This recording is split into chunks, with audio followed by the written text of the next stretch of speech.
Hi అండి. Welcome back to my channel. ఈరోజు మన ఛానల్‌లో చికెన్ కర్రీని ప్రిపేర్ చేద్దాము. నేను దానికి 4 కేజీల చికెన్‌నైతే తీసుకున్నాను. అందులోకి పసుపునైతే యాడ్ చేస్తున్నా. ఈ పసుపు మీకు తగినంతగా యాడ్ చేసుకోండి. తర్వాత అందులోకి కారాన్నైతే వేస్తున్నాను. ఇది కారం స్పైసీనెస్‌ని బట్టి యాడ్ చేసుకోండి. ఇది కొంచెం మీడియం స్పైసీనైతే ఇస్తుంది ఈ కారం.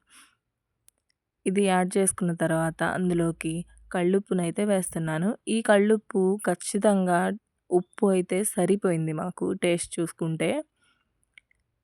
అందులో అది మిక్స్ చేసుకొని అందులోకి పెరుగునైతే యాడ్ చేస్తున్నా.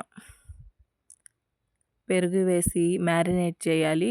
మిక్స్ చేసుకోవాలి. అప్పుడు మనకి టేస్ట్ అనేది ఎక్కువ తక్కువలుంటే టేస్ట్ చేసి యాడ్ చేసుకోవచ్చు. ఒక దబరా పెట్టేసుకున్నాను. దాంట్లోకి ఆయిల్‌నైతే వేస్తున్నాను.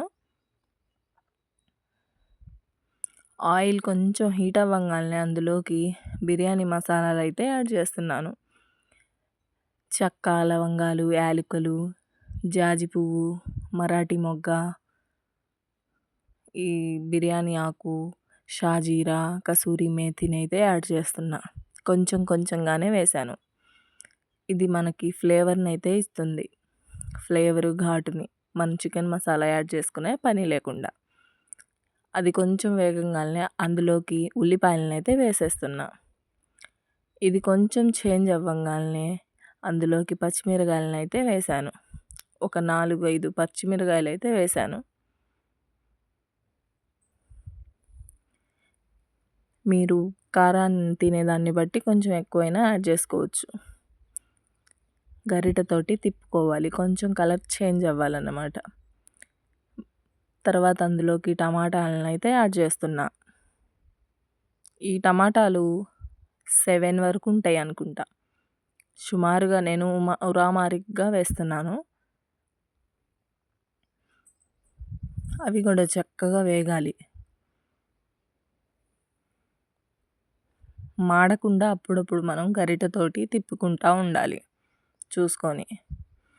చూడండి కొంచెం వేగాయి అనుకుంటా.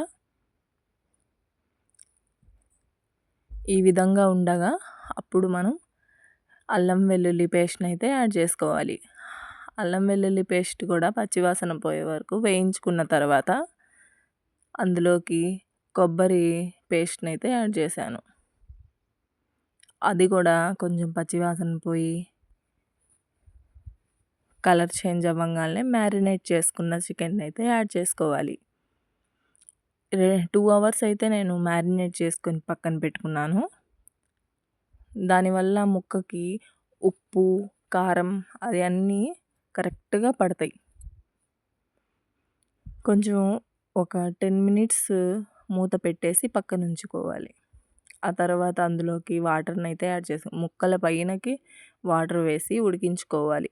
తర్వాత కాస్త దించుకుంటాం అన్నప్పుడు కొత్తిమీరనైతే వేసుకోవాలి. మనం గ్రేవీని బట్టి ముక్క ఉడికిందా లేదా, ఉప్పు, కారం ఏమైనా ఎక్కువ తక్కువలుంటే యాడ్ చేసుకోవచ్చు. చికెన్ కర్రీ అయితే రెడీ అయిపోయింది.